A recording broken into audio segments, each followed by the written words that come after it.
না অনেকটাও নামাজ পড়ার সময় আপনার পোশাকের উপরে অনেকটা বোঝা যাবে, বুঝলেন না? অফিস আদালত সব জায়গাতে যাচ্ছে ফক সেন মেরে, আর মাথার স্মৃতি কেটে জেসমিন তেল মাথায় দিয়ে ডান হাতে টাইটান ঘড়ি অফিসে যাচ্ছে। ওই লোকটাই দেখবেন অফিস থেকে বাড়ি এসে নিজের ভালো দামি জামা কাপড় খুলে দিয়ে মসজিদে যাচ্ছে নামাজ পড়তে, ছেঁড়া পাঞ্জাবি পরে, মনে হচ্ছে লালগোলা থেকে ভিখারি ঢুকছে। ওই লোকটাকেই দেখবেন অফিসে যখন গেল দামি পাঞ্জাবি পরে, আর মসজিদে যখন ঢুকলো ছেঁড়া পাঞ্জাবি পরে, আর ওর গায়ের গন্ধ, জামা কাপড়ের অপরিষ্কার, এই অবস্থায় মসজিদে ঢুকে গেল। অথচ অফিস আদালত থেকে ঘুরে এলো দামি জামা কাপড় পরে। তাহলে আপনি যে বিনয়ী, আপনি যে ভদ্র মানুষ, তার বহির প্রকাশ আপনার পোশাকের উপরও অনেকটা ডিপেন্ড করে, করে না? করে। ওই জন্য আমি বলে দিয়েছি এর আগেও, আবার আপনাকে বলছি, অন্তত পক্ষে আপনার কাছে বিনীত অনুরোধ, মসজিদে নামাজ পড়তে যাবার আগে একটা সুন্দর পাঞ্জাবি ব্যবহার করবেন। মাথায় থাকবে এটা। এই পর্যন্ত বগল কাটা গেঞ্জি পরে মসজিদে যাচ্ছে নামাজ পড়তে। নামাজ হবে কি না হবে এ ফতোয়া আমি দিচ্ছি না, তবে এটা আমি বলতে পারবো এটা অভদ্রতা। কি বলছি বুঝতে পারছেন না? এটা অভদ্রতা। নামাজ আপনার হবে কি হবে না এ ফতোয়া আমি দিচ্ছি না, তবে আমি এটা বলবো এই বগল কাটা গেঞ্জি না পরে আপনি একটা পাঞ্জাবি পরার চেষ্টা করুন। আপনি কার সামনে দাঁড়াচ্ছেন ব্যাপারটা বুঝতে পারছেন না, যে আমি এখন আল্লাহর সামনে যাচ্ছি। আল্লাহু আকবার। আচ্ছা, পবিত্র কোরআনে আল্লাহ এ কথা বলেছেন যে ইন্নাস সালাতা তানহা আনিল ফাহশাই ওয়াল মুনকার, নিশ্চয়ই নামাজ নামাজিকে কুকর্ম কুকথা থেকে বিরত রাখে। এটা আল্লাহ বলেছে কি বলেনি? বলেছে, বলেছে। আল্লাহ বলেছে নামাজিকে মন্দ কাজ ও কথা থেকে আমি বিরত রাখি। আপনাদের সুলতানপুরে নিশ্চয়ই এরকম লোক পাওয়া যায় না যে আজকে 30 বছর নামাজ পড়ছে তারপরও জমির আল কেটে জমি বাড়ায়। এরকম লোক নেই তো? আচ্ছা, 30 বছর নামাজ পড়ছে তবুও সুদের টাকা খায় গোপন ভাবে, এ লোক আছে? 30 বছর ধরে নামাজ পড়ছে তবুও বেটার বিয়েতে 1 হাত পরিমাণ পণ নিয়ে বসে আছে, এরকম লোক আছে? 30 বছর ধরে নামাজ পড়ছে তবুও চাকরি বাকরি করে গোপনে ঘুষের টাকা খায়, এরকম লোক আছে? তার মানে বুঝে নিতে হবে ও হুজুরের একদিনের নামাজও কবুল হয়নি। যদি ও বিরত থাকতে যদি না পারলো, তাহলে আল্লাহর ভাষা অনুযায়ী ওর নামাজ একদিনও কবুল হয়নি। ওর নামাজটা অভ্যাসে পরিণত হয়েছে, ইবাদতে পরিণত হয়নি, অভ্যাস হয়ে গেছে। কিছু কিছু জিনিস আছে না অভ্যাসে পরিণত হয়ে যায়। হ্যাঁ, তা না আজান হলে মসজিদে যেতে হবে, এটা ওর অভ্যাস হয়ে গেছে, ও আল্লাহর ভয়ে ইবাদতে পরিণত করতে পারেনি। তাহলে আপনাকে মসজিদে যখন যাবেন, নামাজ পড়লেন 30 বছর, তারপরে আপনি পরিবর্তন হতে পারছেন না, তার মানে ভেবে নিতে হবে আপনার নামাজ কবুল হচ্ছে না।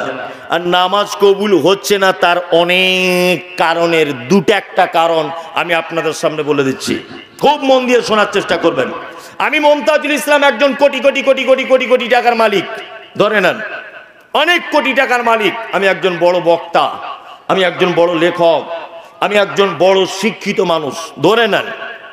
তো একদিন হঠাৎ করে আপনি আমার বাড়িতে গেলেন, হঠাৎ করে গিয়ে বলছেন আপনার নাম মমতাজুল ইসলাম, আমি আব্দুল্লাহ, আমার বাড়ি সুলতানপুরে, আপনি আমাদের গ্রামে জলসা করতে গিয়েছিলেন, আপনাকে খুব ভালো করে চিনি, আপনাকে জানি।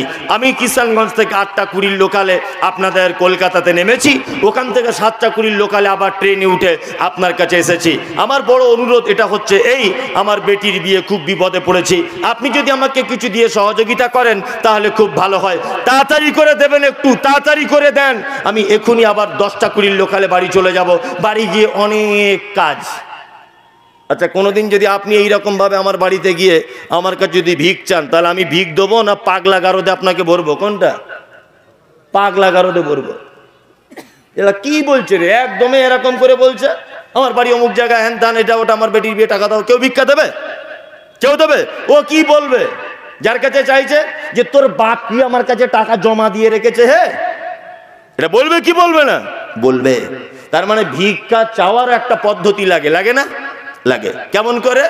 এই মাওলানা আনিকুল ইসলাম কোটি কোটি টাকার মালিক, আমি একদিন হঠাৎ করে গেলাম, গিয়ে কি বলবো, আসসালামু আলাইকুম, আপনার নাম আনিকুল ইসলাম, খুব নাম শুনেছি আপনার, আপনি একজন বলিষ্ঠ ভাষী বক্তা, আলহামদুলিল্লাহ আল্লাহ আপনাকে অনেক বড় করেছে। ভাই আমি মমতাজুল ইসলাম, বাড়ি আমার উত্তর 24 পরগনা, আমার ছেলেটার হার্টের অপারেশন আছে, যদি কিছু টাকা দিয়ে একটু সহযোগিতা করতেন খুব ভালো হতো। আচ্ছা বলুন তো, এই নরম সুরে যদি আমি বলি, তাহলে উনি 1000 টাকা না দিতে পারলেও অন্তত 5 টাকা দিয়েও সহযোগিতা করবে কি করবে না? করবে কি করবে না? তাহলে ভিক্ষা চাওয়ার নিয়ম কি? নরম সুরে কাকুতি মিনতি কণ্ঠে বলতে হবে, তাই তো? তাহলে আমরা নামাজে যখন যাই, আল্লাহর কাছে ভিক চাইতে যাই কি যাই না? যাই কি যাই না? যাই। নামাজে দাঁড়িয়ে গেল, কিছু কিছু মসজিদে তো দেখতে পাই 20 রেকাত তারাবি, 20 রেকাত না, তুমি 42 রেকাত পড়ো, আরো 20 রেকাত বেশি করেই পড়ো। এই যে কোথায় পায় তো আল্লাহ ছাড়া কেউ জানে না। হ্যাঁ, যে সবে বরাতের দিন নাকি 150 রেকাত নামাজ পড়তে হয়। হ্যাঁ, ও গাঁজাখোর জীবনে 5 ওয়াক্ত নামাজ পড়ে না, জীবনেও পড়ে না। মসজিদের মুয়াজ্জিন আজান দিয়ে দিয়ে ওর কানে ঘা হয়ে গেল, ওর মুখ ব্যথা হয়ে গেল আজান দিয়ে দিয়ে ওকে ডেকে, একদিনও মসজিদে যায় না। ও হারামখোর বদমাশ বলছে নাকি সবে বরাতের দিন 100 রেকাত নামাজ পড়লে জান্নাত চলে যাওয়া যায়। আল্লাহ অত বোকা হয়ে গেছে? হ্যাঁ, যত রেকাতই পড়বেন পড়ুন, ওতে আমার ফতোয়া দিতে আসেনি। 20 রেকাত তারাবির নামাজ পড়ছে, টাইম লাগছে 25 মিনিট, তো ওর পাছাতে কি ডবল সিলিন্ডারের মেশিন লাগানো আছে নাকি? হ্যাঁ, মোবাইলে মাঝে সাঝে দেখি, ওর পাছাতে কি ডবল সিলিন্ডারের মেশিন লাগানো আছে? এত তাড়াতাড়ি হয় কি করে নামাজ? সূরা ফাতিহা পড়ছে, হাতটা বেঁধে আলহামদুলিল্লাহ জালিন হয়ে গেল। পাগল পেয়েছো তুমি মানুষকে? আল্লাহ কি কবুল করার জন্য একেবারে বিশাল মানে কি বলবো, আপনার কাছে নামাজ বিশাল ভাবে চাইছে যে তাড়াতাড়ি করে নামাজ পড়ে নাও? বদমাইশির জায়গা পাও না। সূরা ফাতিহার কি বলা আছে এটা আপনি জানেন? আপনি সূরা ফাতিহাতে ভিক চান, আলহামদুলিল্লাহি রব্বিল আলামিন, সমস্ত প্রশংসা তোমার, তুমি অসংখ্য জগতের মালিক। আর রহমানির রহিম, তুমি পরম করুণাময় অতীব দয়ালু। মালিকি ইয়াউমিদ্দিন, তুমি প্রতিফল দিবসের মালিক। ইয়্যাকা না'বুদু, তোমারই ইবাদত করি, ওয়া ইয়্যাকা নাস্তাঈন, তোমারই কাছে সাহায্য চাই। ইহদিনাস সিরাতাল মুস্তাকিম, আল্লাহ তুমি আমাকে সহজ পথের পথিক করো। সিরাতাল্লাযীনা আনআমতা আলাইহিম, তুমি ওই পথে চালাও যে পথে তুমি মানুষদেরকে পুরস্কারিত করেছো। গায়রিল মাগযুব আলাইহিম, ওদের পথ থেকে আমাকে দূরে সরিয়ে দাও, ওদের পথের পথিক করো না। ওয়ালাদ যাল্লিন, তুমি যাদেরকে গোমরাহির পথে পরিচালিত করেছো, আমিন। তাহলে ইহদিনাস সিরাতাল মুস্তাকিম, আল্লাহ তুমি আমাকে সহজ পথে চালাও, এটা আমরা নামাজে বলি কি বলি না? বলি। তাহলে আমরা ভিক চাই কি চাই না? তাহলে ভিক যখন চাই, তাহলে একটু নরম ভাষাতে কাকুতি মিনতি করে অভিনয় করে চাওয়া লাগবে কি লাগবে না? তা যারা বলছে আলহামদুলিল্লাহ রাব্বিল আলামিন জালিন আমিন, আচ্ছা এদের ভিক জীবনে পাবে? এরা জীবনে সঠিক পথ পাবে? পাবে না, জীবনেও সঠিক পথ পাবে না। তাহলে নামাজে খাশিউন, বিনয়ী হতে হবে আপনাকে। নামাজে বিনয়ী হতে মন চাইছে না, তাই তো? দুটি কথা মাথায় রেখে আজকে থেকে নামাজ পড়ুন। এক, নামাজে যখন দাঁড়াবেন তখন এটা ভেবে নিবেন, আল্লাহর নবী বলেছেন, নয় তুমি আল্লাহকে দেখছো, নয় আল্লাহ তোমাকে দেখছে। এতেও যদি তোমার নামাজে বিনয়ী ভাবনা আসে, আর একটা কথা আল্লাহ কোরআনে বলেছেন, অসজুদ ওয়াক্তারিব, বান্দা যখন সেজদায় লুটিয়ে পড়ে আমি তার এত কাছে চলে আসি, আমি তার এত কাছে চলে আসি। তাফসীর কারকগণ তাফসীরে ব্যাখ্যা করতে গিয়ে বলেছেন, কানের এইটা থেকে কাঁধ পর্যন্ত যতটা ডিফারেন্স, কানের লতি থেকে কাঁধ পর্যন্ত যতটা ডিফারেন্স, এর থেকেও নিকটে হয়ে যায় আল্লাহ যখন ওই বান্দার, যখন বান্দার সেজদাতে লুটিয়ে পড়ে। আপনাকে এতেও যদি নামাজে বিনয় যদি ভাব না আসে, তাহলে আপনারা নামাজ পড়ে কোনো লাভ নেই।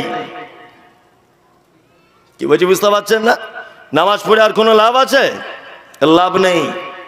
নাম্বার 2, আল্লাহ তাআলা বলছেন ওয়াল্লাযীনা হুম আনিল লাগবি মুরিদুন, ফেরদাউস নামক জান্নাতে যাবে কারা?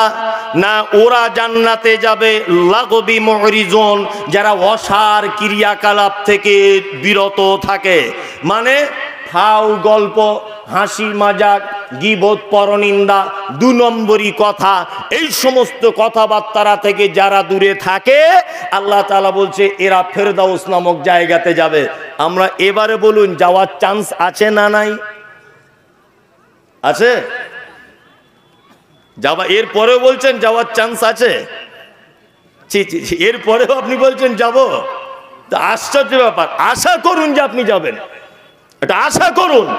আল্লাহ যদি দয়া হয় তাহলে আপনার আমার কৃতকর্মের ফলে ফেরদাউস পাওয়া খুব বড় মুশকিল। মুশকিল নয়? চায়ের দোকানে বসে এখানে ওখানে শুধুতে এর বইয়ের কথা, ওর মা কি করেছে, ওর বোন কি করেছে। একজনে বলছে শালা 2 তলা বাড়িটা কি করে করলো বল দেখিন। আর একজন তখন বলছে কলকাতায় কাজে গিয়েছিল, মাল ঝেড়ে এনেছে। ও যে মাল ঝেড়ে এনেছে আপনি বুঝলেন কি করে? আপনি বুঝলেন কি করে? একটা লোক চাকরি পেয়েছে, তা আর একটা লোক পাশ থেকে বলছে ওর বেটা কে এমনি চাকরি পেয়েছে, 15 লাখ টাকা ঘুষ খেয়েছে, তবে চাকরি হয়েছে। ওর বেটা 15 লাখ টাকা ঘুষ খেয়েছে, আপনি কি দেখতে গিয়েছিলেন? দেখতে গিয়েছিলেন আপনি? এই গীবত, পরনিন্দা, সমালোচনা আজকে ক্লাব থেকে, চায়ের দোকান থেকে শুরু করে আল্লাহর ঘর, মসজিদ পর্যন্ত পৌঁছে গেছে। ঠিক বলছি না ভুল বলছি? নামাজ পড়ে দেখবেন 4-5টা বয়স্ক লোক বসে গেল, গিয়ে দেখবেন এর কথা ওর কথা, ও কি করছে এ কি করছে, এই কথাবার্তায় ব্যস্ত। ব্যস্ত নয়? ব্যস্ত। ইমাম সাহেব ভাইরা আছেন এখানে, কেউ ইমামতি করেন? আপনাকে একটা কথা মাঝখান থেকে বলে রেখে যাচ্ছে, শুনে নেবেন। আপনার ইমামতির চাকরি যদি, লংজিভিটি যদি বাড়াতে চান, তাহলে কাউকে আপন হিসাবে ওই গ্রামের অন্তত পক্ষে বন্ধু করবেন না।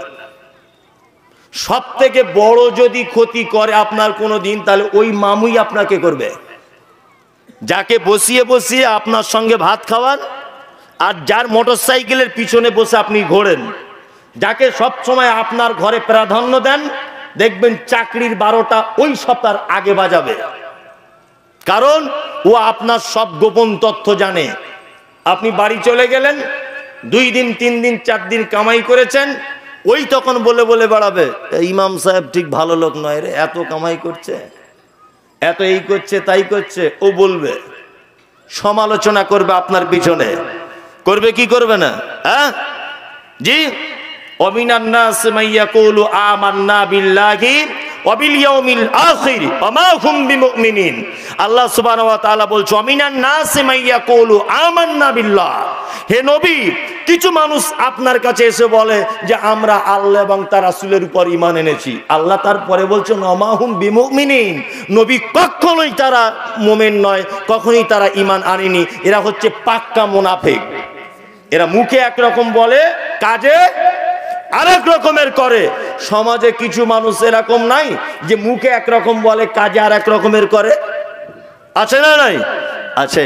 আল্লাহ তাআলা বলছে আনিল লাগবি মুরিজুন, যারা এই সমস্ত অসৎ কথাবার্তা থেকে বিরত থাকবে, অচিরেই তারা মারা যাবার পরে ফেরদাউস নামক জান্নাতে চলে যাবে।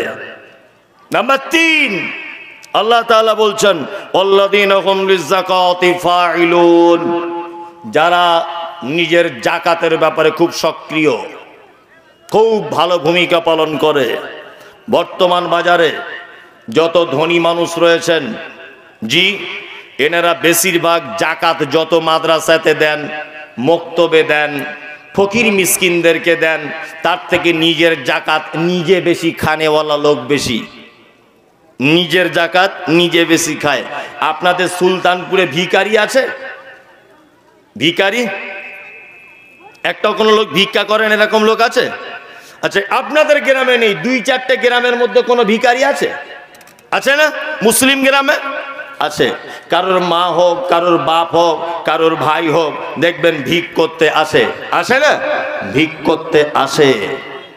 আল্লাহু আকবার। আপনি অবাক হয়ে যাবেন একটা কথা বললে। আমরা যদি মুসলিমরা জাকাত একটা ফান্ড করে ওই সমস্ত দুস্থ গরিব মানুষদের যদি প্রয়োজনটা মিটিয়ে দিতে পারতাম, তাহলে সে আর ভিক্ষা করতো না। আমাদের জাকাত ফেতরা বিলি করার একটা সিস্টেম আমরা আজও পর্যন্ত পরিবর্তন করতে পারলাম না। কি সিস্টেম? একটা লোকের জাকাত হয়েছে 20,000 টাকা, 15,000 টাকার শাড়ি কিনে এনেছে, 15,000 টাকার লুঙ্গি কিনে এনেছে, ইনে পাড়ায় গরিব মানুষদেরকে বিলি করছে। আচ্ছা বলুন তো, লুঙ্গি আর শাড়ি দিয়ে ওর গরিবী অবস্থাটা দূর হবে? হবে? হবে না। তাহলে আপনার 20,000 টাকার জাকাত হয়েছে, আপনি এক কাজ করুন না, ও যদি জাকাতের হকদার যদি হয়, তাকে আপনি একটা ভ্যান কিনে দেন আর একটা ফুচকার ব্যবসা করার কাঁচের ঘর তৈরি করে দেন, যে তুমি গাড়িতে করে প্রতিদিন ফুচকা বিক্রি করবে, দ্বিতীয় কোনোদিন যেন তোমাকে আর ভিক করতে না দেখি। এই পদ্ধতি যদি করা যায়, তাহলে মুসলিমদের ভিতরে অর্থের যে সংকট রয়েছে কিছু মানুষদের মাঝে, এই সংকট দূর হবার চান্স আছে না নেই? আছে। আর আপনি জাকাত দিচ্ছেন কেমন করে? না জাকাত দিচ্ছেন কোথা থেকে এসেছেন? না আমি 2 মোহনা থেকে। না 10 টাকা দাও। আপনি 10 টাকা করে দিলেন, ও সারাদিন 20টা লোকের বাড়ি ঘুরলো, 200 টাকা হলো। ওরও জীবনে অভাব মিটবে না, আপনিও জাকাত পূর্ণভাবে দিতে পারবেন না, অবশেষে জাকাতের মাল বেশি থাকবে, নিজের জাকাতে নিজে রান্না করে খাবেন। কি বলছি বুঝতে পারছেন না? আল্লাহ তাআলা বলছেন জাকাতের ব্যাপারে খুব সক্রিয় হতে হবে। নাম্বার 4, আল্লাহ তাআলা বলছেন আল্লাযীনা হুম লিফুরুজিহিম হাফিজুন, যারা তার লজ্জাস্থানের হেফাজত করে, পর্দা পুরুষিদা যারা করে। আপনাদের এখানে অবশ্য আছে, অসুবিধা নেই, তাই তো? সারা জীবন আমরা 2-3টে বক্তব্য খুব মনোযোগ সহকারে করি আলেম ওলামারা, এবং খুব ভালো করে বলি। সেটা হচ্ছে কি না, মহিলারা পর্দা করবে, তাই না? মহিলারা পর্দা করবে। আর আমার বাড়ির মা বোনেদেরকে 2টো কথা বলে ঘরে ঢুকিয়ে রেখে দিয়েছি। 1, স্বামীর পায়ের তলায় জান্নাত, বেশি ফটর ফটর করবি না, তাহলে জান্নাত পাবি না। ও যদিও বা কিছু চেড়ে বলতে চায়, তা ওকে বলতে দেওয়া হয় না, এই বেশি চিল্লামিল্লি করিস না, জান্নাত যেতে পাবি না, এটা বলে। আর একটা কথা বলে, কোথাও যাবার বেশি চেষ্টা করবি না, তুই ঘরে থাকার জিনিস, তোকে পর্দা করার জিনিস, তুই ঘরের ভিতরে থাক। আমি মমতাজুল ইসলাম বলছি, হুজুর শুধু মেয়েরা পর্দা করবে না, ছেলেদেরও পর্দা আছে। যদি বলছেন ছেলেদেরও পর্দা, হ্যাঁ ছেলেদেরও পর্দা আছে। পরশুদিন আন্ডার প্যান্ট পরে ঘুরতো, কালকে গেছে চেন্নাই রাজমিস্ত্রি কাজ করতে, বড় ঠিকাদার হয়েছে, 20 লাখ টাকার মালিক হয়েছে। 3 মাস পরে বাড়ি এসেছে, সোনার একটা মোটা চেন পরে গলাতে, আর লুঙ্গিটা চেড়া লুঙ্গি, বুঝলেন না, চেড়া লুঙ্গি ভালো করে পড়েছে, আর বুকে ছাতি বার করে খালি গায়ে সকালবেলা ব্রাশ করছে, এরকম করে ঘুরছে রাস্তা দিয়ে। পরশুদিন আন্ডার প্যান্ট পরে ঘুরতো, ওকে কেউ চিনত না। আজকে কিছু টাকার মালিক হয়েছে, ওই জন্যই।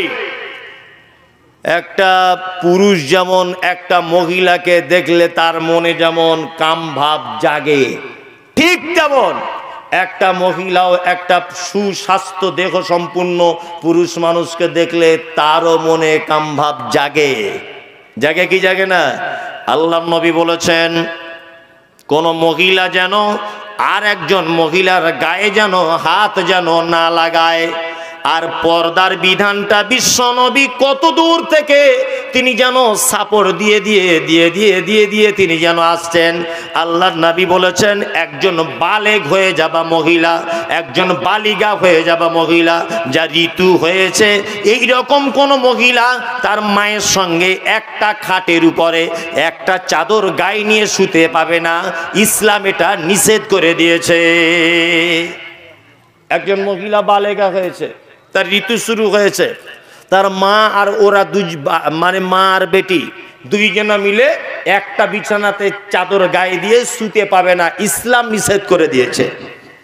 2টো পুরুষ মানুষ, যুবক, যৌবন চলে এসেছে, শীতের দিনে একটা কাঁথা গায়ে দিয়ে শুতে পাবে না। আমাদের বিয়েতে গায়ের হলুদ লাগানোর একটা প্রথা আছে, নেই? আপনাদের দিকে আছে? মেয়েদের গায়ে হলুদ লাগায়, আছে না? এখন ইদানিং কিছু ছেলেরাও লাগাচ্ছে, তাই না? ছেলেরা আপনাদের দিকে লাগায় না? লাগায় না তো? লাগায় না, লাগায় না। ও মৌলভী সাহেবদেরকে দেখতে পারে না। কিছু যুবক ছেলে আছে, বলছে মৌলভী সাহেবদের দেখলে ঘিন ঘিন ঘিন ঘিন করে আমার গা হাত পা, ওদেরকে একদম 2 চোখে দেখতে পারি না। হে, মৌলভী সাহেবদের দেখতে পারে না, ঠিক আছে, তা বিয়ের সময় তো একদম বড় পাঞ্জাবি টুপি পরে মৌলভী সাহেবদের মতো ভ্যাক করে আব্দুল কাদের জিলানির মতো মুখে রুমাল দিয়ে বিয়ে করতে যাও, তখন মৌলভী সাহেবদের পোশাক পরতে লজ্জা লাগে না? হ্যাঁ, অনেক মানুষ বলে মৌলভী সাহেবদেরকে দেখতে পারি না। তো মৌলভী সাহেবদের তোমায় দেখতেও হবে না, তা বিয়ের সময়তে যাও এরকম আন্ডারস্টার্টিং প্যান্ট পরে যাও? তখন তো বড় পাঞ্জাবি পরে আর মাথাতে একদম কাঠের টুপি লাগিয়ে মুখে রুমাল দিয়ে বিয়ে করতে যাচ্ছ, মানে তখন একটু মৌলবি সাজতে ঢং হয় নাকি? হ্যাঁ, মেহেন্দি পরানোর একটা প্রথা আছে, হাতে একটা মহিলা আর একটা মহিলার মেহেন্দি পরিয়ে দিচ্ছে। জি, যদি বা মেহেন্দি পরানো হারাম এটা আমি বলছি না, যদি পড়াতেই হয় তাহলে ওর মা পড়াবে, অসুবিধা নেই। ওর ফুপু পড়াবে, এতে অসুবিধা হবে না। ওর খালা পড়াবে, এতে অসুবিধা হবে না। আল্লাহ নবী পর্দার ব্যাপারে, জেনার ব্যাপারে বলতে গিয়ে কত দূর থেকে গাইড করছে শুধু দেখুন। মামাতো বোন, খালাতো বোন যদি ওর গায়ে মেহেন্দি পড়ায় তাহলে ওর শরীরটা নরম না শক্ত সেটা সে বুঝতে পারবে কি পারবে না? পারবে। তাহলে একটা মেয়ে ওর গায়ে হলুদ মাখালো, তার স্বামীটা ধরে নেন কাঞ্চন মল্লিকের মতো, ধরে নেন আপনি ওর স্বামীটা কাঞ্চন মল্লিকের মতো, জি, আর ও গল্প করছে। কার সঙ্গে গল্প করছে? ওর স্বামীর সঙ্গে রাতের বেলাতে, যে আজকে স্বামীমার গোসল করালাম, গায়ে হলুদ দিলাম, স্বামীমার গাটা কি নরম তুলোর মতো। ও স্বামী তখন মনে মনে ভাবছে তোর গা তো শক্ত ইটের মতো, মনে মনে ভাবছে তাহলে ওকেই বিয়ে করলে আমার ভালো হতো। এটাও ভাববে কি ভাববে না? অন্তরে জেনা থেকেও দূরে থাকার জন্য আল্লাহ নবী সাল্লাল্লাহু আলাইহি ওয়াসাল্লাম বলেছেন কোন নারী যেন আর একটা নারীর শরীরে হাত দিয়ে নরম কি শক্ত এই অনুভবটা যেন না করতে পারে। অবশ্যই এই ব্যাপারগুলোতে মাথায় রাখবেন। এই যা জলসা যা চলছে এখন, জলসাগুলো মেলাতে পরিণত হয়েছে।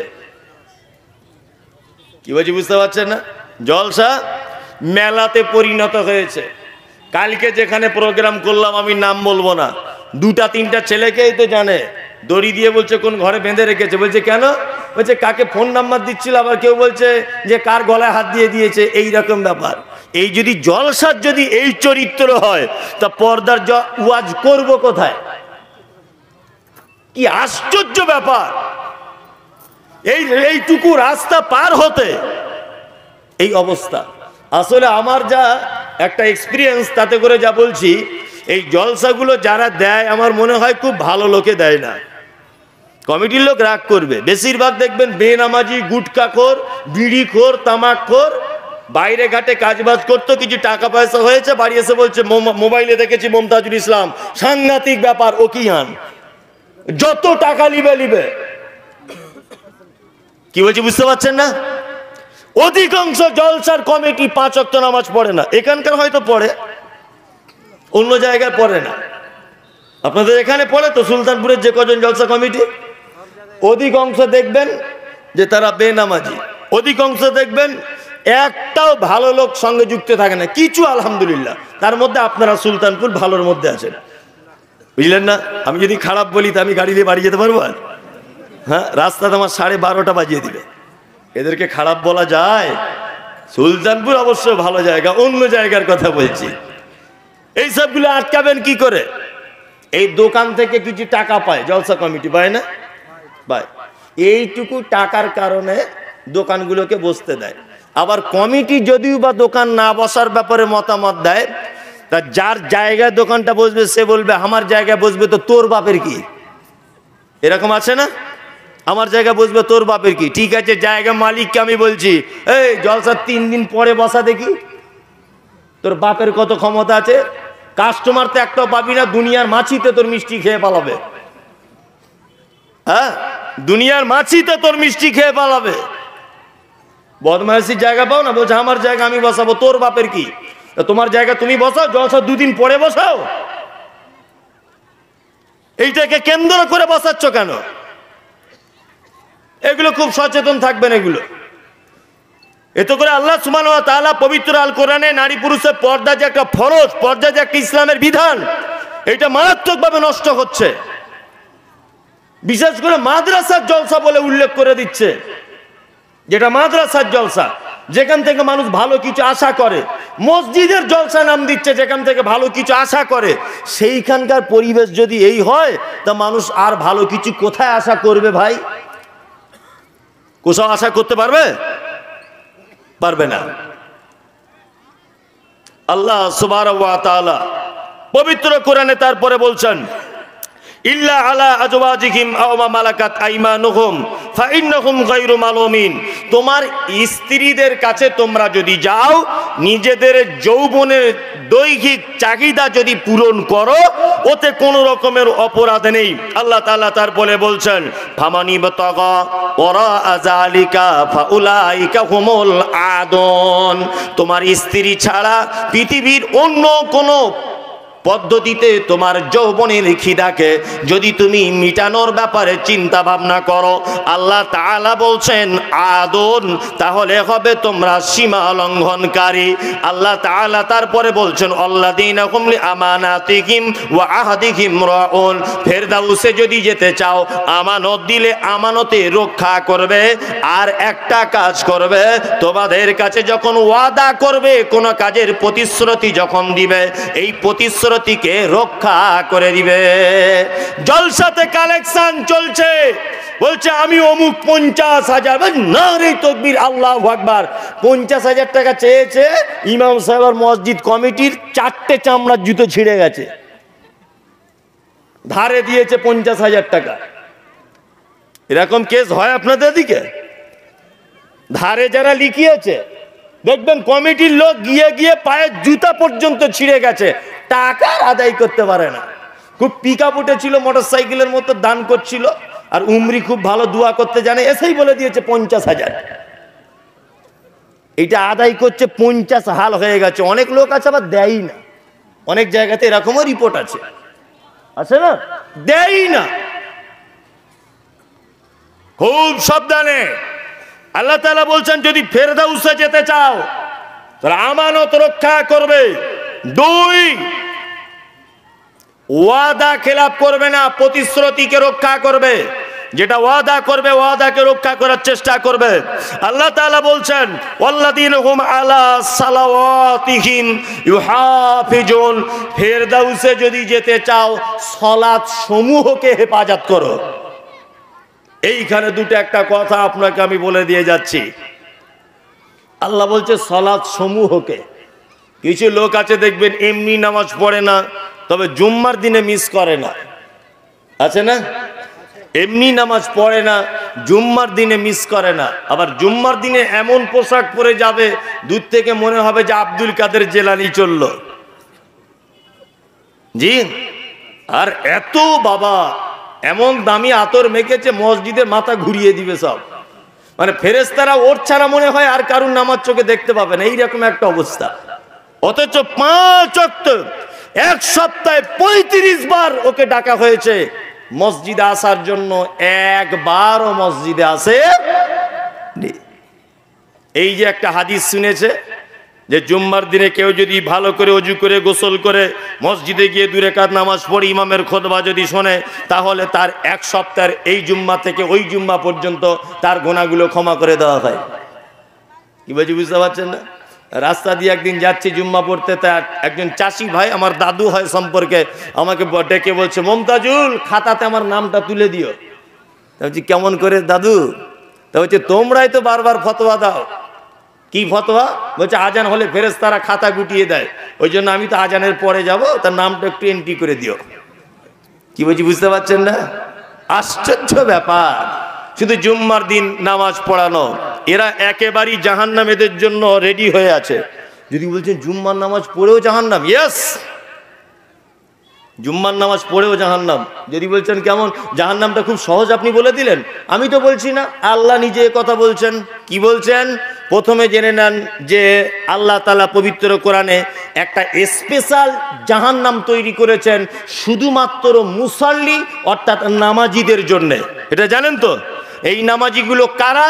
আল্লাযীনা হুম আন সালাতিহিম সাহুন, যারা নামাজে অস্বস্তি বোধ, এনার্জি লস, এইভাবে যারা নামাজ পড়ে। আল্লাযীনা হুম ইউরাউন, এদের জন্য একটা স্পেশাল জাহান্নাম, অয়েল নামক জাহান্নাম। কাদের জন্য? যারা লোক দেখানো নামাজ পড়ে।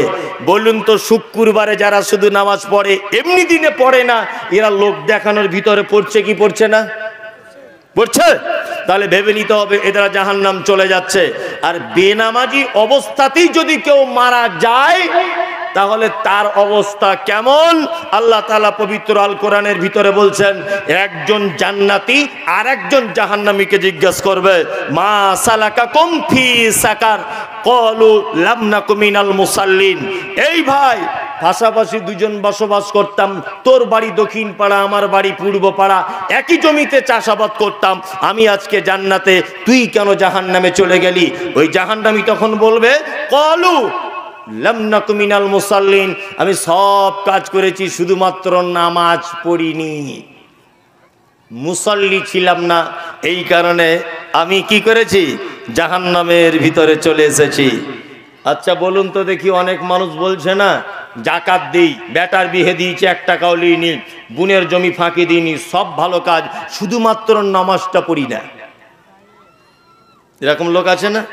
বলছে শুধুমাত্র নামাজটা পড়ি না, আমার কি ইমানের কোনো খারাপই আছে? এরকম লোক অনেক কথা বলছে না। হ্যাঁ বন্ধু, আপনাকে আল্লাহ নবী সাল্লাল্লাহু আলাইহি ওয়াসাল্লামের ভাষা অনুযায়ী যদি আপনার ভিতরে সলাত যদি থাকে তাহলে আপনি জান্নাত যাবেন, আপনার ভিতরে যদি সলাত না থাকে অবশ্যই আপনি জাহান্নাম চলে যাবেন। শুধু এইটুকু নয়, বিশ্ব নবী সাল্লাল্লাহু আলাইহি ওয়াসাল্লামের কথা অনুযায়ী এটাও জানতে পারা যায়, এই যে আপনি সলাত যতক্ষণ পড়বেন আপনি মুসলিম অবস্থায় থাকবেন, আপনি সলাত ত্যাগ করে দিলেন আপনি মুসলিম থেকে খারিজ হয়ে যাবেন, আপনি মুশরিক কাফের হয়ে যাবেন। আল্লাহ তাআলা তারপরে বলছেন, আল্লাযীনা ইয়ারিসুনাল ফিরদাউসাহুম উলাইকা হুমুল ওয়ারিসুন। ওয়ারিস কাদেরকে বলে? ওয়ারিস কাকে বলে? ওয়ারিস, আমার বাপের আমি 1 বেটা, আমার 3 বোন, আমার আব্বা মারা গেল। আচ্ছা, পৃথিবীর কেউ, কোনো শক্তি, কোনো আইন, কোনো পদ্ধতি আমার বাপের জমির ভাগ থেকে আমাকে বঞ্চিত করতে পারে? হ্যাঁ, পারে না, কখনোই পারে না। আমি হলাম ওয়ারিস। আল্লাহ তাআলা ঠিক তেমন বলছেন, উলাইকা হুমুল ওয়ারিসুন, এরা তো একদম উত্তরাধিকারী। আল্লাযীনা ইয়ারিসুনাল ফিরদাউসাহুম ফিহা খালিদুন, অবশ্যই এই কোয়ালিটির মানুষগুলো ফেরদাউস নামক জান্নাতের ভিতরে থাকবে, চিরস্থায়ী থাকবে। এইবার আপনাকে ফেরদাউসের জান্নাত বলে দিলাম, নরমাল জান্নাতেও তো যেতে হবে, হবে কি হবে না? ফেরদাউস নাই বা পেলাম, এমনি জান্নাতে যাওয়ার ইচ্ছা আছে তো 5টা কাজ করবেন। 1, আল্লাহ নবী সাল্লাল্লাহু আলাইহি ওয়াসাল্লাম তিনি বলছেন, দুল্লানি আলা আমালিন ইযা আমিলতাহু ফাদাখালতুল জান্নাত ক্বালা তা'বুদুল্লাহ। যদি জান্নাতে যেতে চাও 5টা কাজ করবে। 1, তা'বুদুল্লাহ, সর্বদাতে আল্লাহর ইবাদত করবে। ওয়ালা তুশরিকু বিহি শাইআ, আল্লাহর সঙ্গে কাউকে শরীক করে দিও না। শিরক মারাত্মক বড় পাপ। শিরক কি? পৃথিবীতে যত পাপ আছে সব থেকে বড় পাপ কি? শিরক। শিরক কাকে বলে? না, আল্লাহর যে ক্ষমতা আছে এই ক্ষমতা পৃথিবীর অন্য কারো আছে এটা মনে করা কি? শিরক। আল্লাহর যে ক্ষমতা আছে পৃথিবীর আর অন্য কারো এ ক্ষমতা আছে এইটা মনে করা শিরক। রুজির মালিক কে? হায়াত মাওতের মালিক আল্লাহ। সুখ দুঃখ সচ্ছলতা অসচ্ছলতার মালিক কে? আল্লাহ সুবহানাহু ওয়া তাআলা। কিন্তু আমরা অনেক সময়তে আল্লাহকে বাদ দিয়ে দ্বিতীয় পক্ষের কাছে যাই কি যাই না? যাই, অনেক সময়তেই যাই। এই দেখুন, নামাজে আপনি বলেছেন ইয়্যাকা না'বুদু ওয়া ইয়্যাকা নাস্তাঈন, আল্লাহ তোমারই ইবাদত করি, তোমারই কাছে সাহায্য চাই। এই দুটো কথা আমরা মানতে পারি না? শুধু নামাজে মুখে বলি? শুধু নামাজে মুখে বলি তোমারই ইবাদত করি। ইবাদত কারি করা লাগবে? আল্লাহ। সাহায্য কার কাছে চাওয়া লাগবে? আল্লাহ। কিছু মানুষ রয়েছে যারা খুব ভণ্ডামি করে, কিছু ভণ্ড আছে। এই ভণ্ডদের দাবি হচ্ছে যে আল্লাহর সাহায্য পেতে গেলে কোনো মানুষের সহযোগিতা নিয়ে, কোনো ওলি আউলিয়ার সহযোগিতা নিয়ে আল্লাহর কাছে পর্যন্ত পৌঁছাতে হয়, তাছাড়া পৌঁছানো যায় না। ওদের দলিল কি না, ওদের দলিল একটা কি, বলছে আম গাছের মাথায় যদি চাপতে যাও তাহলে তো ডাল ধরেই চাপতে হবে, এটা ওদের দলিল। কি বলছি বুঝতে পারছেন না? আমি যদি এখন ঘুরিয়ে যদি বলি আম গাছ না হয় যদি নারিকেল গাছ হয়, তাহলে কোন ডাল ধরবে? এটা হচ্ছে ওদের দলিল। বলছে উপরে উঠতে গেলে ডাল ধরে উপরে উঠতে হয়, এটা তো কিছু জানে না, কিছুই জানে না। দেখবেন 2 ঘন্টা 3 ঘন্টা 4 ঘন্টা বক্তব্য দিবে, শুধু আমার বাপ কি করেছে, আমার চাচা কি করেছিল, আমাদের অমুক হুজুর কি করেছিল, এই ওদের বক্তব্য। হ্যাঁ, কি আশ্চর্য ব্যাপার। আমি সব জায়গাতে বলছি, আজকেও বলে দিচ্ছি কথাটা। হুজুর বক্তব্য রাখতে রাখতে একটা বক্তব্য শুনছিলাম, কি করছে, বক্তব্য রাখতে রাখতে বলছে আমাদের মুরিদরা যদি কেউ মারা যায়, কবরে যখন রাখা হবে, মুনকির নাকির ফেরেশতা আসার আগে আমাদের হুজুর পাক সর্বপ্রথম কবরে ঢুকে গিয়েই মুরিদের পক্ষে হয়ে ফেরেশতাদের সাথে মোকাবেলা করবে। পাবলিক বলছে নারে তাকবীর, আল্লাহু আকবার। হুজুরের পাওয়ার কত রে, কি আশ্চর্য ব্যাপার। শিরক। আচ্ছা, আল্লাহ সবকিছুর ক্ষমতার মালিক কি না? তা আল্লাহ আমার আপনার মতো গুনাহগার মানুষের দোয়াটা ডাইরেক্ট কবুল করতে অক্ষম না সক্ষম? কোনটা? সক্ষম। বুঝে মাঝখানে হুজুরকে দিয়ে দোয়া করিয়ে দিতে হবে, এটা শিরক। শিরক অনেক রকমের আছে। যেমন আল্লাহ নবী সাল্লাল্লাহু আলাইহি ওয়াসাল্লাম তিনি বলছেন যে কোন মানুষ যদি শিরক যুক্ত আমল যদি করে, শিরক যুক্ত যদি আমল করে, তাহলে অবশ্যই কিয়ামতের মাঠে হাওয়া মানসুরা, প্রত্যেক আমলকারীদের আমলের নিকট আল্লাহ তাআলা মনোনিবেশ ঘটাবেন। মনোনিবেশ ঘটানোর পরে জিজ্ঞাসা করে বলবে এই পাহাড় সম পরিমাণ নেকিটা তোমার? বলছে হ্যাঁ আমার। এই পাহাড় সম পরিমাণ নেকিটা তোমার? সে বলবে আল্লাহ হ্যাঁ আমার। আল্লাহ সুবহানাহু ওয়া তাআলা বলবেন তোমার শিরক যুক্ত এই তোমার নেকি, ওই জন্য হাওয়া মানসুরা, তোমার নেকিগুলোকে সব বরবাদ করে দেওয়া হলো। এই দেখুন শিরক পৃথিবীতে অনেক আছে, তার মধ্যে একটা শিরক হচ্ছে আল্লাহ নবী সাল্লাল্লাহু আলাইহি ওয়াসাল্লাম বলেছেন মান তাআল্লাকা তামিমাতান ফাকাদ আশরাকা। কোন মানুষ যদি তার হাতে তাবিজ লটকিয়ে দেয়, তামিমা যদি লটকিয়ে দেয়, অবশ্যই সে শিরক করলো।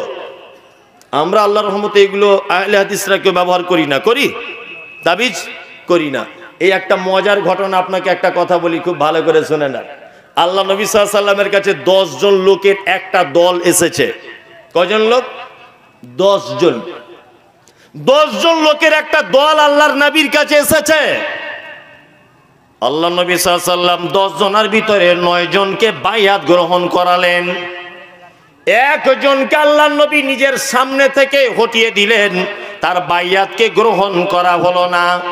সাহাবীরা বলছেন আল্লাহর নবী 9 জনের বায়াত গ্রহণ করলো, আর একজন কেন করলো না? আপনি নিজের সামনে থেকে কেন হটিয়ে দিলেন বলুন? বিশ্ব নবী বলছেন আমি দেখতে পেলাম যার বায়াত গ্রহণ করলাম না, ওর হাতে একটা তাবিজ বাঁধা আছে। এই জন্য যতক্ষণ না পর্যন্ত ওই লোকটা তার হাতের তাবিজটা না খুলবে, ততক্ষণ পর্যন্ত তার বায়াতকে গ্রহণ করা হবে না। তার মানে হুজুর দেখতে পেলেন লোকটার হাতে তাবিজ লটকানো, আল্লাহর নবী সাল্লাল্লাহু আলাইহি ওয়াসাল্লাম সাইডে সরিয়ে দিলেন, বায়াত গ্রহণ করলেন না। আর বর্তমানে হুজুর তাবিজ লিখে নিজে ইনকাম করে। কি বলছি বুঝতে পারছেন না? হুজুরের মুরিদ হতে গেলে আগে হুজুরের তাবিজ পড়তে হয়। এ করছে কি করছে না, সব গল্প ছাড়া আর কিছু নয়। আমি মমতাজুল ইসলাম, আমাকে খুব গালাগালি করছে, দেখছেন তো মোবাইলে। একটা জায়গায় আমি আপত্তিকর একটা শুধুমাত্র কথা বলেছি। কি কথা বলেছি?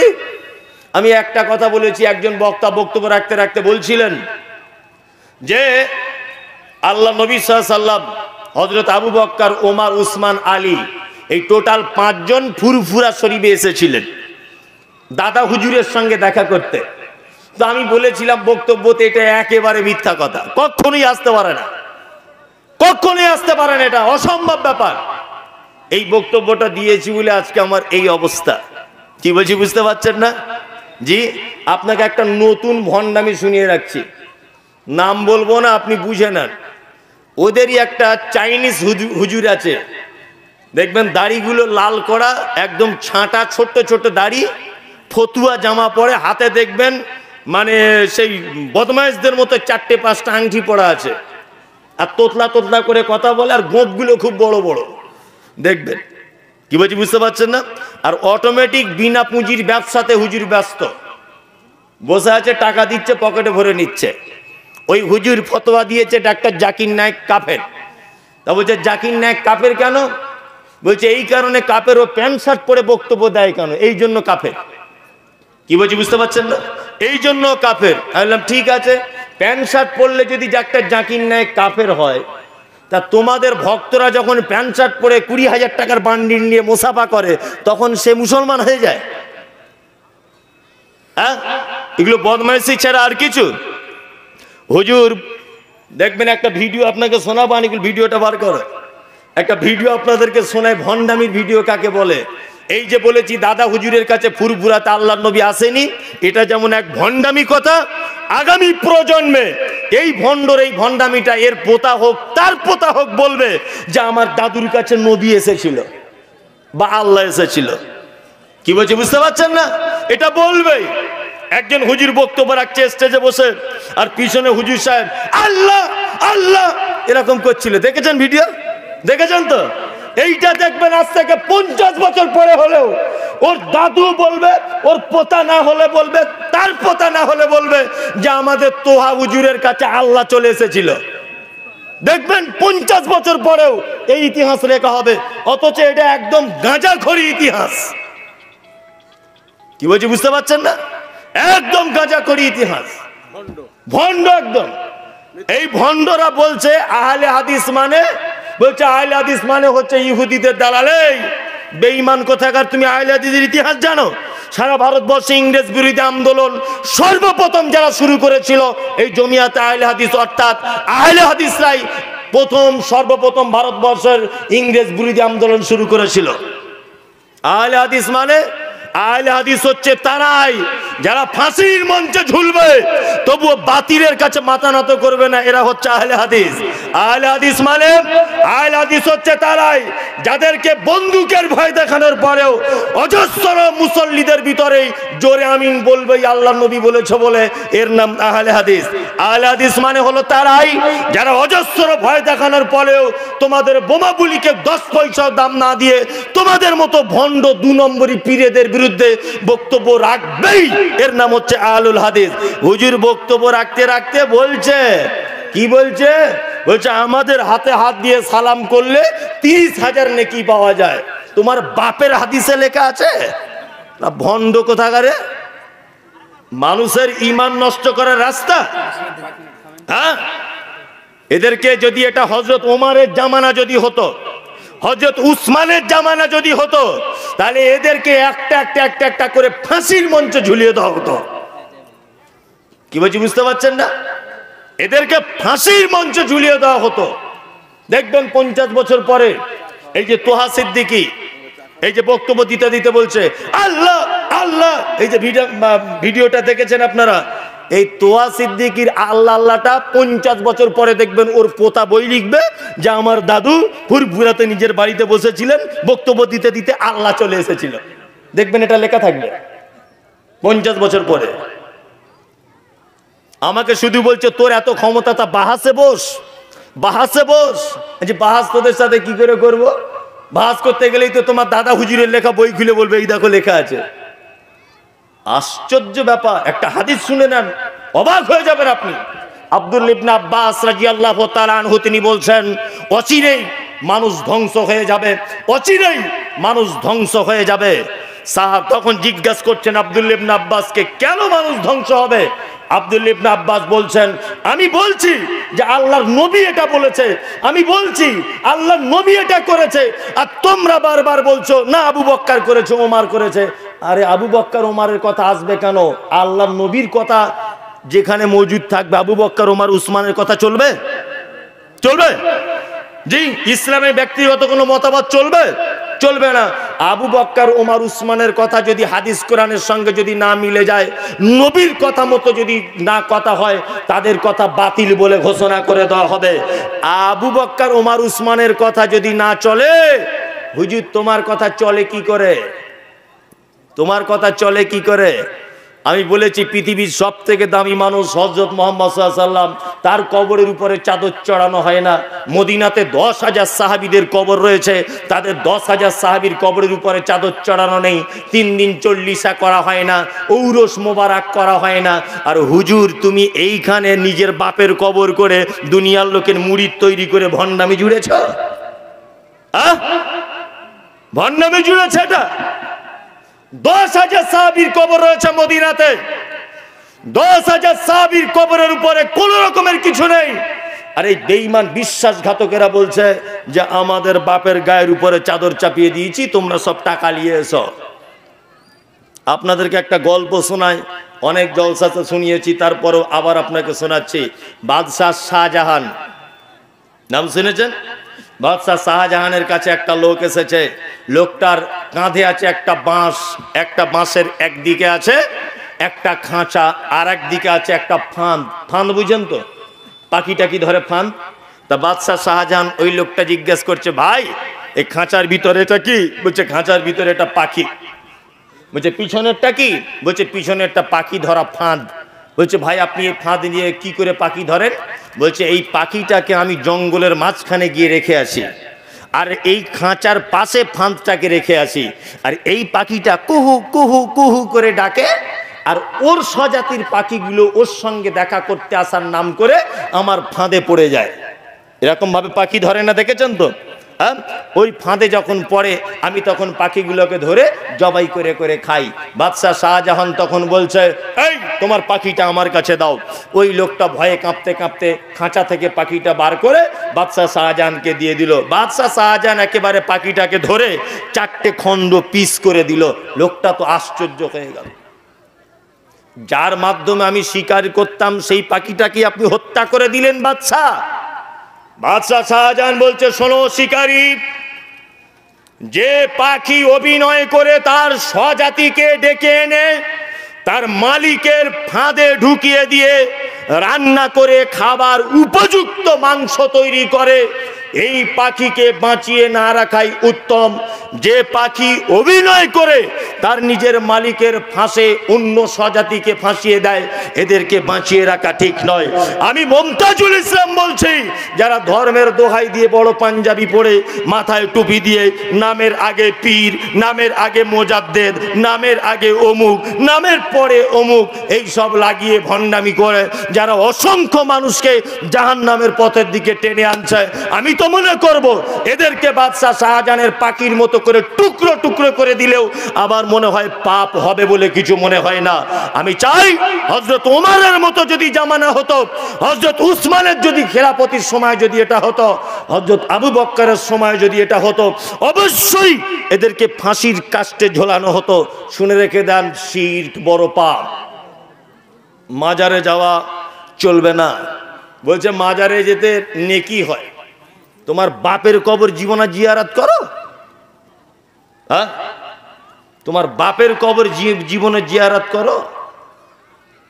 হুজুরের কবর জিয়ারত করতে যাও, শিরক বড় পাপ। অতকিমুস সালাতিল মাকতুবাতা, নবী মুহাম্মদ সাল্লাল্লাহু আলাইহি ওয়াসাল্লাম বলছেন, জান্নাত যদি যেতে চাও ফরজ নামাজ ছেড়ে দিও না। অততি যাকাতিল মাফরুজাতা, আর যাকাত অবশ্যই দিয়ে দিও। অতাহুজ্জাল বাইত, মক্কা থেকে ফেরত আসার মতো যদি আপনার টাকা পয়সা যদি থাকে, অবশ্যই তুমি একবার হজ করে এসো। এটা তোমার দায়িত্ব এবং কর্তব্য। অবশ্যই এই 5টা কাজ করলে জান্নাত যাওয়া যায়। আপনি যদি আরো যদি জান্নাত যেতে চান, আপনাকে আরো একটা হাদিস বলে বক্তব্য শেষ করে দিব। জান্নাত যদি যেতে চান তাহলে 3টে কাজ করুন। কটা কাজ? হ্যাঁ, 3টে কাজ করুন।